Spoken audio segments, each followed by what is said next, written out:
மும்பையில் ரயில் நிலையங்களில் தொடர் குண்டுவெடிப்பில் 180 பேர் உயிரிழந்த வழக்கில் 5 பேருக்கு மரண தண்டனை விதிக்கப்பட்டுள்ளது. இதுபற்றி எமது சிறப்பு செய்தியாளர் சிவபிரியனிடம் கூடுதல் தகவல்களை கேட்கலாம். வணக்கம் சிவபிரியன், சொல்லுங்க. மும்பை சிறப்பு நீதிமன்றம் தற்போது தூக்கு தண்டனை வழங்கியுள்ளது 5 பேருக்கு. அது குறித்த உங்கள் கருத்துக்களை சொல்லுங்கள். இப்பொழுது பார்த்தீர்கள் லலிதா, அதாவது 2006ஆம் ஆண்டு ஜூலை 11ஆம் தேதி மாலை 6:30 மணி அளவில் மும்பையில் சுமார் 7 முதல் 8 ரயில் நிலையங்களில் இந்த தொடர் குண்டுவெடிப்பானது நடந்தது. இதில் சுமார் 189 பேர் மரணம் அடைந்துள்ளனர். 800க்கும் மேற்பட்டோர் இதில் காயமடைந்திருக்கிறார்கள். அந்த 2006ஆம் ஆண்டு நடந்த வெடிகுண்டு அந்த விபத்திற்கான விசாரணை கடந்த 9 ஆண்டுகளாக நடைபெற்று வருகிறது. 2 வாரங்களுக்கு முன்னால் அந்த விசாரணை முடிந்து நீதிபதி அவர்கள் தன்னுடைய தீர்ப்பை ரிசர்வ் செய்தார். அதன்படி இன்று தீர்ப்பு வாசிக்கப்பட்டது. அதில் என்னவென்றால் 8 பேருக்கு தூக்கு தண்டனை கொடுக்க வேண்டும் என்று அரசு தரப்பு வழக்கறிஞர்கள் கோரிக்கை வைத்தனர் நீதிபதி முன். அதை ஏற்றுக்கொள்ளாத நீதிபதி 5 பேருக்கு மட்டுமே தூக்கு தண்டனையும் மற்ற 7 பேருக்கு மன்னிக்கவும் ஆயுள் தண்டனை விதித்து தீர்ப்பளித்துள்ளார்.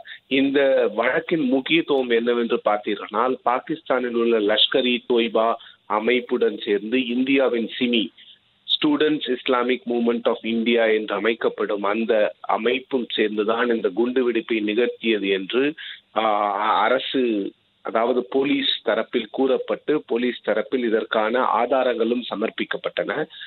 அதன்படி இந்த வழக்கில் தீர்ப்பு வழங்கப்பட்டு இந்த 12 பேருக்கும் இந்த வழக்கில் தீர்ப்பு வழங்கப்பட்டு 5 பேருக்கு தூக்கு தண்டனை, 7 பேருக்கு ஆயுள் தண்டனை என்று கூறப்பட்டிருக்கிறது.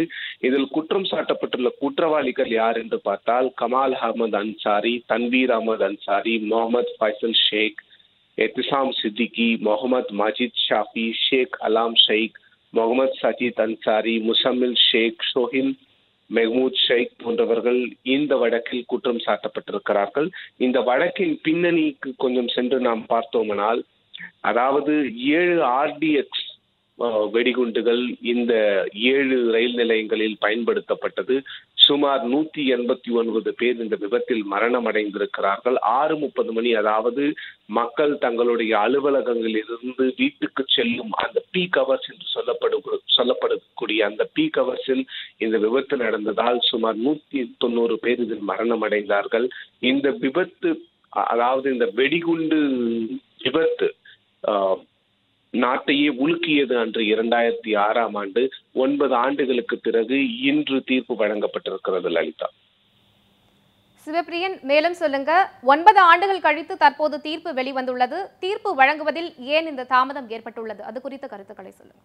இப்பொழுது பார்த்தீர்களானால், பாகிஸ்தானுடைய தீவிரவாதிகள் லஷ்கர்-இ தொய்பா எனப்படும் LET அமைப்பினை சேர்ந்தவர்கள் தான் இந்த குண்டுவெடிப்பை நிகழ்த்தினார்கள் என்று போலீஸ் தரப்பில் கூறப்பட்டாலும் நீதிமன்றம் அதற்கான சாட்சிகளை வழங்க அவர்களுக்கு உத்தரவிட்டது. இதற்கு பார்த்தீர்கள் என்றால் 2010ஆம் ஆண்டு இந்த வழக்கு உச்ச நீதிமன்றத்தில் கூட ஒரு பெட்டிஷனை இந்த குற்றவாளிகள் தாக்கல் செய்தார்கள். எங்களுக்கும் இந்த வெடிப்புக்கும் எந்த ஒரு சம்பந்தம் இல்லை என்று. அதன் பிறகு டிசம்பர் 2012ஆம் ஆண்டு பாம்பே உயர் நீதிமன்றமும் இந்த வழக்கில் விசாரணைக்கு ஏற்றுக்கொண்டு இந்த வழக்கானது ஒரு 2 வருடங்கள் விசாரணையே இல்லாமல் இருந்தது. ஏனென்றால் இந்த குற்றவாளிகள் மற்றும் சிலர் உச்ச நீதிமன்றம் மற்றும் மும்பை உயர் நீதிமன்றத்தில் இந்த வழக்கு நடத்தப்படக்கூடாது என்று பல முட்டுக்கட்டைகளை போட உயர் நீதிமன்றங்களுக்கு சென்றதால் இந்த வழக்கானது 2-3 ஆண்டுகள் நிலுவையில் இருந்தது.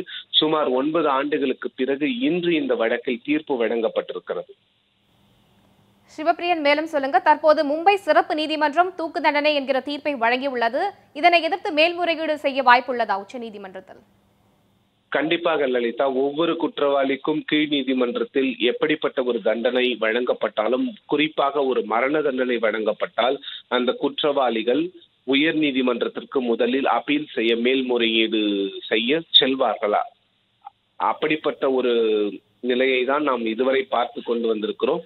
ஆனால் அதை பற்றி கூறுவது இப்பொழுது மிகவும் ப்ரீமெச்சூர் என்று சொல்வார்கள். ஏனென்றால் இன்றுதான் தீர்ப்பு வழங்கப்பட்டிருக்கிறது. இன்னும் தீர்ப்பின் நகல் கூட அந்த குற்றவாளிகளுக்கு வழங்கப்பட்டிருக்கிறது.